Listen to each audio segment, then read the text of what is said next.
va passer à la présentation suivante avec la professeure Katia Kostulski qui est au CNAM depuis 2012, responsable de l'équipe pédagogique de psychologie du travail et de la clinique de l'activité, directrice du laboratoire CRTD, Centre de recherche sur le travail et le développement, spécialiste des méthodologies d'intervention fondées sur le dialogue, qui intervient depuis 20 ans dans différents milieux professionnels et institutionnels et qui fait des recherches en particulier sur le dialogue, la santé au travail, la symbolique dans les activités professionnelles. Donc, si vous voulez en savoir plus, il y a une publication en 2021, Psychologie du langage et clinique du dialogue. À toi la parole. Merci beaucoup. Bonjour à toutes et tous. Peut-être je vais rectifier quelques petites choses. Anne, j'adore quand tu me rajeunis, vraiment. J'adore ça. Si tu veux, continue. Mais je suis au CNAM depuis 2000. Non pas depuis 2012, mais c'est vrai que je suis professeure des universités depuis 2012. Et j'ai été effectivement pendant 8 ans directrice du Centre de recherche sur le travail et le développement, le laboratoire 16e section, le laboratoire de psychologie du CNAM, mais je ne le suis plus depuis 3 mois. Et c'est peut-être aussi d'ailleurs pour ça que je peux venir tranquillement discuter avec les collègues de la psychologie aujourd'hui et de ses conditions d'exercice. D'abord, je veux vous remercier. Remercier Christian, bien sûr, remercier l'équipe, remercier aussi toutes les petites mains qu'on voit passer, qui font en fait de ce moment un moment joyeux et précieux. Peut-être c'est pas nécessaire que je me présente plus. Si, j'ajouterai une chose quand même par rapport à ce que tu as dit. Je suis bien sûr enseignant-chercheur, mais je suis aussi praticienne. Et pour moi, c'est très, très, très important puisque j'enseigne la clinique de l'activité. Alors tout de suite, j'imagine déjà un peu que les sourcils se froncent. Comment ça, clinique de l'activité? Est-ce que c'est vraiment de la clinique? Enfin voilà. On pourra en parler puisque je pense que je suis unique en mon genre aujourd'hui, donc un peu exotique pour vous. Et comme j'enseigne une pratique clinique, je ne me verrai pas l'enseigner sans la pratiquer moi-même. Hein. Je pense que je ne serais pas légitime à le faire et même je trouve ça problématique en fait de pouvoir enseigner des pratiques cliniques sans les pratiquer, sans les mettre à l'épreuve de sa propre expérience. Peut-être un mot aussi sur les milieux dans lesquels j'interviens, puisque j'ai des milieux, non pas que j'ai choisis, mais qui m'ont choisi. J'interviens beaucoup dans la justice depuis 20 ans maintenant, auprès de magistrats, mais aussi auprès de tribunaux judiciaires, auprès de professionnels de l'administration pénitentiaire. Historiquement, j'ai été aussi attrapée par la question de l'hôpital dans les différentes spécialités médicales et plutôt du côté des soignants. Hein. Je pense que vous lisez la presse comme moi, vous voyez à quel point l'hôpital va mal. Et peut-être aussi, je pense aussi à l'administration pénitentiaire et notamment ce qui s'est passé la semaine dernière, donc dans un milieu mis en difficulté par les multiples dangers qu'il a à fréquenter. Je pense à celui de surveillant de prison. Je travaille un peu aussi dans l'ingénierie, mais c'est presque un hasard. Et finalement, c'est un hasard qui dure. Et je me rends compte, en fait, aujourd'hui, pourquoi c'est à la fois un hasard, parce que c'était pas mon domaine de prédilection au départ, mais je continue d'être sollicitée et d'être intéressée sur ces choses-là, puisque dans l'ingénierie, c'est du côté de l'ingénierie automobile ou du côté de l'ingénierie informatique, et c'est toujours dans des activités de création qui ont leurs propres problématiques, on va dire, en termes de santé au travail, en termes de psychopathologie du travail, mais qui, de toute façon, toutes ces activités-là, elles ont en commun, comme l'a dit Anne, d'être des activités plutôt immatérielles. Hein, des activités... Moi, je travaille sur le dialogue depuis effectivement une trentaine d'années, et j'ai développé un programme de recherche sur les activités que je nomme les activités symboliques, c'est-à-dire des activités qui, d'une manière ou d'une autre, visent à agir dans la vie psychologique d'autrui. Hein. Je pense que vous devez vous sentir un petit peu concerné, et c'est bien normal. C'est-à-dire que les psychologues, naturellement, les différentes formes d'action des psychologues m'intéressent, mais aussi, bien sûr, dans la justice. La justice est une activité, enfin développe une multitude d'activités symboliques. Et je pense aussi à des choses qui peuvent paraître encore plus exotiques. La première thèse que j'ai co-dirigée, c'était sur l'activité des prêtres au moment de la messe dominicale. Vous voyez, ce sont des formes d'action différentes. Et surtout, ne me faites pas dire que psychologue et prêtre, c'est la même chose. Hein. C'est pas du tout ce que je voulais dire, mais enfin, ce sont des voies où, chez les avocats aussi, dans les plaidoiries d'assises des avocats. Mais c'est pas de ça dont je vais vous parler. Peut-être vous dire aussi mon enthousiasme quand j'ai reçu l'appel à communication, enfin l'argumentaire de ces 2 journées de la part de Christian. Et d'ailleurs, je n'ai pas caché mon enthousiasme, je crois.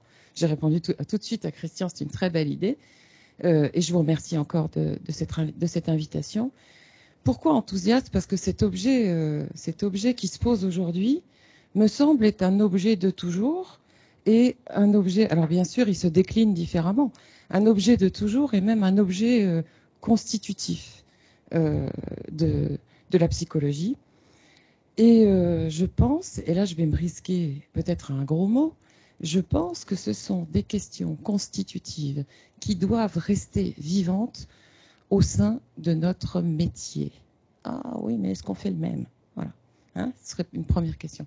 Au sein de notre métier, qui doivent rester vivantes parce que si on se trouve chacun dans notre coin, dans l'isolement, à essayer de les régler dans le quotidien de sa propre pratique, alors potentiellement c'est le métier qui se fragilise et potentiellement même le métier qui se nécrose et qui, à ce moment-là, est en proie à toutes les attaques je pense à toutes ces attaques qui viennent plutôt du côté, en ce moment, des formes d'emploi, l'ubérisation, enfin toutes ces choses que moi je n'ai pas connues quand j'étais jeune psychologue, mais à laquelle je vous vois les plus jeunes confrontés.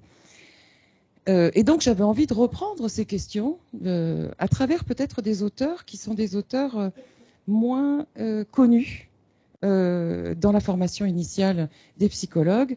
Et c'est aussi parce que ce colloque se tient dans une école que j'avais envie de m'adresser aux jeunes psychologues ou aux étudiants en psychologie, pas que, mais comme premier destinataire, en choisissant des textes un peu particuliers, des textes de 2 auteurs, Georges Politzer et Lev Semyonovitch-Vygotsky, qui ont formulé des critiques sévères de la psychologie, hein, des critiques sévères.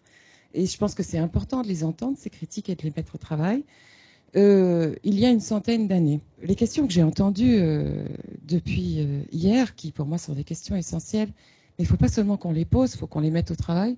C'est ce que je disais hier à Christian, mais il y a un sacré boulot pour les mettre au travail. La question de la place de la théorie dans le métier ou dans la pratique, la légitimité ou non des connaissances scientifiques dans l'exercice du métier, les oppositions entre la pratique et la recherche, je ne vais pas toutes vous les faire, mais on a été traversé par ça. La déliquescence ou la vitalité de l'épistémologie dans les pratiques, l'unité ou non de la psychologie, alors ça c'est la question, les querelles de clocher et la pertinence ou non des querelles de clocher, les fausses propriétés, alors ça c'est moi qui les qualifie de fausses propriétés. Par exemple, y aurait-il des propriétaires de la santé? Y aurait-il, là je vous l'adresse comme une petite provocation, mais c'est peut-être pour une invitation à ouvrir un dialogue qui n'a pas été ouvert jusque-là, y aurait-il des propriétaires de la clinique? Je vous disais, ces questions, elles existent depuis toujours. Là, je vous parle de ces 2 auteurs, un petit mot sur ces auteurs, mais je vais faire vite. Et pourtant, c'est quand même important de pouvoir aussi parler de qui ils étaient. 2 auteurs, si vous regardez leur date de naissance et leur date de décès, vous verrez que ce sont 2 auteurs qui sont morts jeunes, qui ont été des auteurs et des penseurs avec une fulgurance extrêmement intéressante. Georges Politzer, d'abord, dont je vais citer un certain nombre de citations délicieuses à mon goût, qui était philosophe, qui était essayiste, qui a été éditeur de 2 revues, mais je crois que la première des revues, il y a seulement le premier numéro qui est sorti, la revue de psychologie concrète, et qui, en fait, entendant arriver dans toute l'Europe un certain nombre de bruits de bottes, a changé d'engagement, est devenu militant et a fini malheureusement beaucoup trop jeune fusillé par les nazis pour ses engagements politiques. Et je pense aussi à Lev Vygotsky. C'est un milieu différent. Lev Vygotsky était de confession juive dans une Russie qui était en pleine transformation et en pleine radicalisation. Lev Vygotsky, pour vous dire, il n'avait pas le droit de s'inscrire dans certaines facs, puisque les cursus universitaires qui menaient à une agrégation et donc à la possibilité d'enseigner étaient interdits aux juifs. Il fallait surtout pas, un juif pouvait faire des études, mais ne pouvait surtout pas prétendre un jour à être enseignant. Donc il a fait de la philosophie, de l'histoire, du droit, de la psychologie beaucoup. Et puis il est devenu psychologue, chercheur en psychologie, auteur de 180 textes connus, mais il a eu des grandes difficultés à partir du début des années 30, puisqu'il voulait construire une psychologie en dehors du diktat du marxisme, et il voulait pas faire une psychologie marxiste, il voulait faire une psychologie qui soit une psychologie utile et non pas déjà pré-imprégnée par des idéologies. Et pour ceci, et aussi pour avoir discuté la psychanalyse dans ses travaux, qui était quand même un corpus théorique et une pratique bourgeoise, il a été rapidement rattrapé politiquement et finalement, 2 ans après sa mort, alors qu'il est mort dans des conditions d'épuisement absolu, 2 ans après sa mort, ses textes étaient interdits et heureusement récupérés par ses collègues pour pouvoir ensuite leur redonner une vie quelques 50 ans après. Je vous dis ça parce que c'est aussi, la psychologie, c'est aussi des engagements, la recherche, c'est des engagements, la science, ce sont des engagements. Et ces deux-ci n'ont pas manqué d'engagement. Les 2 textes que j'ai choisis, et je vais aller un peu plus vite encore, sans essayer de vous perdre, les 2 textes que j'ai choisis, ils sont très explicites. Critique des fondements de la psychologie, 1928, Georges Politzer. Il faut penser que c'est un jeune homme de 25 ans qui écrit ce texte-là. Mais il était déjà agrégé de philosophie à 23 ans et il avait cette sorte de productivité et de pensée assez géniale, mais c'est un texte drôle parce que c'est un texte d'un jeune homme de 25 ans qui a sa verve, qui est virulent à l'égard des psychologues, vous allez le voir. Et puis un texte de Vygotsky, sans doute moins virulent, en tout cas dans la verve, mais très intéressant. Vygotsky reprenant finalement les propos de Georges Politzer et essayant d'en faire quelque chose pour trouver les conditions pour sortir de la crise en psychologie. La crise, ne pensez pas que c'est une crise seulement de l'époque. C'est la crise qui continue, qui est fondatrice, on va dire, de la psychologie et qui renvoie à toutes les items que j'ai essayé de vous donner au début et qui traversent nos dialogues ici, mais à l'époque, puisque ces 2 textes sont de la même époque, à l'époque, on est sur une question quand même essentielle et récurrente en psychologie, c'est une opposition entre la psychanalyse, le corpus théorique de la psychanalyse et la psychologie dite scientifique. Il faut penser que si en France la psychologie scientifique s'est imposée, et c'est très bien, c'est-à-dire à cette époque-là, en Russie, elle s'est invitée de manière beaucoup plus radicale, puisque la psychologie scientifique en Russie du début du XXe siècle, c'est ce qu'on a appelé la psychologie du comportement, la réflexologie, c'est comme ça qu'on l'appelait. Cette psychologie qui ne veut s'appuyer que sur les comportements visibles, sur l'observation des comportements, pour créer des théories. C'est peut-être pas la peine trop d'aller la visiter, puisque je pense qu'elle est extrêmement limitée dans nos champs et dans nos pratiques, mais pour vous donner un seul nom, c'est Pavlov. Vous voyez, c'est Pavlov. Et l'un et l'autre ont critiqué en fait à la fois la psychanalyse et la psychologie scientifique.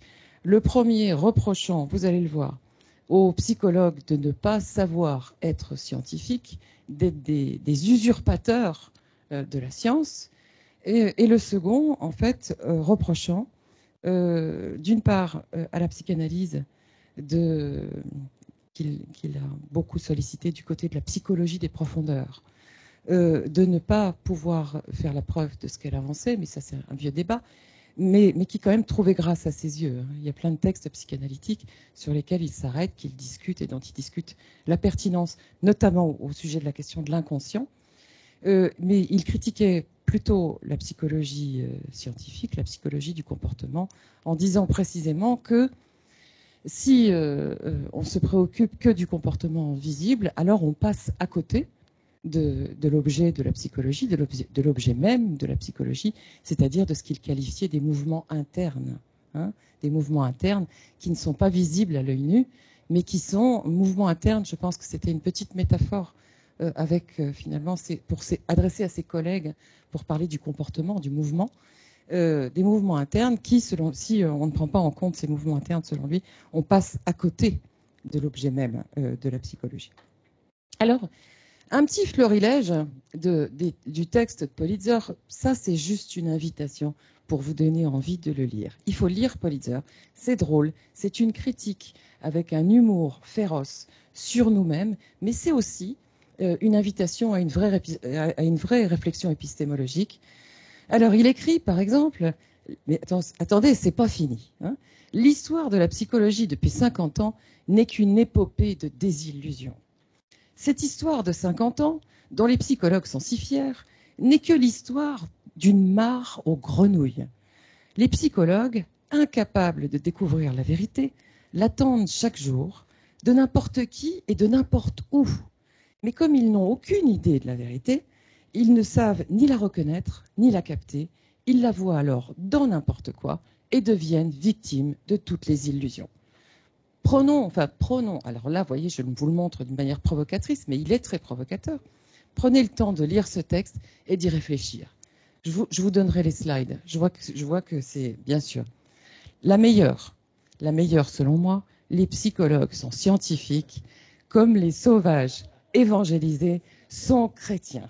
Voilà. Et il développe après très sérieusement ces affaires-là. Hein. Par exemple, le recours au modèle mathématique. Qu'est-ce que ça vient faire dans nos affaires, hein? Faut-il être dans les mathématiques pour faire science? Et puis il finit par dire, en fait, il parle de la science, il la copie, et là on sent toute ça, comment dire, son venin, mais il ne l'aime pas. Voilà. Alors, en fait, Politzer, je pourrais pas, bien sûr, vous livrer tout son travail sur ses critiques des fondements de la psychologie, mais ce qu'il dit, en fait, en gros, et pour lui, c'est pas possible pour la psychologie de faire science, hein, parce que il dit la psychologie, c'est une science de la première personne, une science du jeu, comme la physique est une science de la troisième personne qui parle de la chose en objectivité. Quand la psychologie se fait abstraction, dit-il, elle étudie les faits de la première personne à la troisième personne en les dépouillant de leur originalité. Vous voyez que là, on a une critique quand même qu'il faut entendre, qu'il faut pouvoir travailler. Par exemple, il dit « Mon fils pleure parce qu'il va se coucher ». Voilà le fait psychologique, puisqu'il essaye de définir aussi quelles peuvent être les unités de la psychologie, ce qui peut être l'objet de la psychologie. Il dit ça, c'est un fait psychologique, c'est un événement dans le drame humain, et non une sécrétion lacrymale consécutive à une représentation contrariant une tendance profonde. Là, on sent qu'il en rajoute un petit peu, mais vous voyez, en fait, son refus en fait, de la scientifisation factice, selon lui, de la psychologie. Et donc, il va proposer une psychologie. Il dit la psychologie, elle peut exister si le point de vue du psychologue est celui qui coïncide avec le drame. Hein. On doit s'adresser, le psychologue doit prendre pour objet le drame, les événements du drame, les faits psychologiques, et son activité doit coïncider avec le drame et non pas avec des phénomènes, qui seraient du côté de la perception, qui seraient du côté somatique, qui seraient du côté du scientifique quantifiable. Vygotsky va reprendre les propos de Politzer avec une grande finesse et va en fait tout en ayant critiqué la psychologie du comportement, comme je vous le disais tout à l'heure, c'est-à-dire cette psychologie radicale du début du XXe siècle en Russie, il va essayer aussi de comprendre les conditions de la construction d'une science psychologique. Et il dit, en prenant Politzer, la relation aux faits concrets ne suffit pas. Hein. Peut-être pour synthétiser, Politzer disait la seule psychologie qui peut exister, c'est en fait une psychologie concrète qui doit se résoudre à une pratique, voyez, et non pas à une science. Vygotsky va essayer de faire une théorie abstraite de la psychologie concrète de Politzer, c'est-à-dire reprendre ses propos mais les dépasser. Il dit la relation aux faits concrets ne suffit pas. La formulation, elle devient plus abstraite, elle peut se représenter et se construire comme une vision globale du monde à la condition de se confronter sans cesse au réel, pardonnez-moi, donc à la pratique. Je vais y revenir, je pense que cette citation, j'aurais pas dû la garder, elle n'est pas du tout claire. Par exemple, il dit, la science, elle ne peut pas étudier ce qui est donné dans l'expérience immédiate et la psychologie ne peut pas rester dans l'expérience, simplement prendre pour objet l'expérience immédiate. Il dit, par exemple, l'idée que la Terre, elle tourne autour du Soleil, hein, c'est une idée qui nous vient de la science, mais qui n'est pas déductible de l'expérience immédiate, puisque quand vous vous levez le matin, vous voyez plutôt le Soleil bouger. On le dit d'ailleurs que le Soleil se lève et qu'il se couche, et dans notre vie quotidienne, ça dérange personne, alors qu'en fait, c'est plutôt nous qui bougeons autour de lui. Et donc, Vygotsky, en fait, il va proposer la chose suivante. Il va proposer un modèle scientifique de la psychologie qui intégrerait la psychologie concrète définie par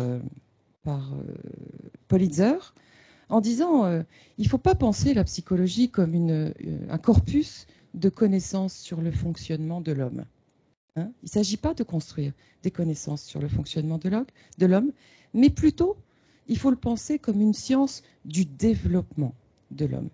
En le pensant en termes de développement, on est obligé d'avoir à la fois, on est obligé de prendre en compte des connaissances sur le fonctionnement, bien sûr, mais on doit aussi les dépasser pour pouvoir répondre aux demandes qui sont adressées à la psychologie, et donc pour pouvoir aussi organiser les conditions de la transformation des fonctionnements. Et c'est vraiment ça que Vygotsky va appeler finalement cette science du développement de l'homme.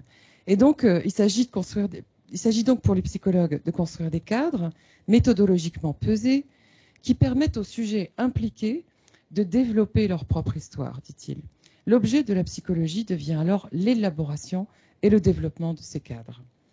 Ceci suppose des connaissances sur le fonctionnement humain, mais ces connaissances doivent être finalisées et orientées vers l'action, sans quoi la pratique doit se résoudre à être une colonie de la théorie, hein, c'est-à-dire à ce que certains définissent comme la psychologie appliquée. Moi, je trouve ça affreux, cette idée d'une psychologie appliquée. Ou alors, autant acheter un livre de recettes de cuisine, et puis voilà.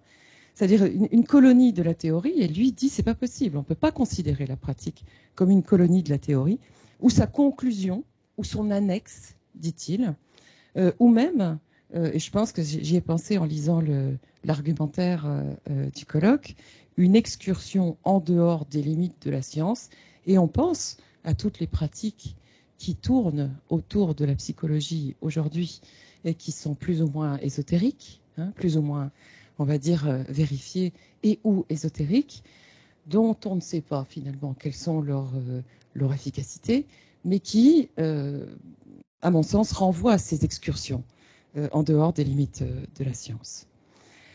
Voilà. Et pour Vygotsky, la pratique, elle est au fondement des connaissances scientifiques en psychologie. Il a une jolie formule pour ça. Il a une très jolie formule. Il dit « c'est en mouvement qu'un corps montre ce qu'il est ». C'est en mouvement qu'un corps montre ce qu'il est. C'est-à-dire, c'est dans le processus, si je reprends ça dans un cadre d'exercice de la psychologie, c'est précisément quand on met en mouvement les processus psychologiques qu'ils nous apparaissent, hein, qu'ils nous deviennent visibles et qu'on peut les comprendre. Et donc, la pratique est au fondement des connaissances scientifiques en psychologie. Selon lui, la pratique, et là je cite son ouvrage sur la signification historique de la crise en psychologie, elle s'insinue dans les fondations les plus profondes de la démarche scientifique et la transforme du début à la fin. La pratique propose les tâches et sert de juge suprême de la théorie, de critère de vérité. Elle dicte la manière de construire les concepts et de formuler les lois. De juge suprême, de critère de vérité, ce qu'il veut dire par là, c'est un modèle théorique qui nous mènerait à développer des pratiques qui ne fonctionneraient pas, voyez, qui ne fonctionneraient pas.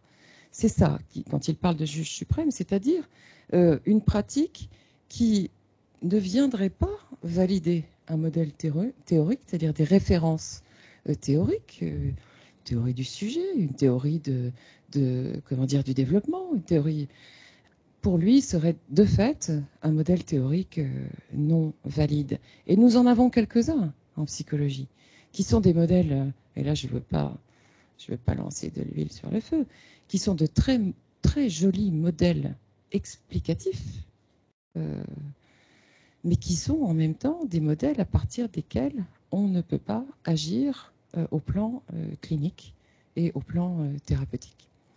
Voilà, je vous remercie.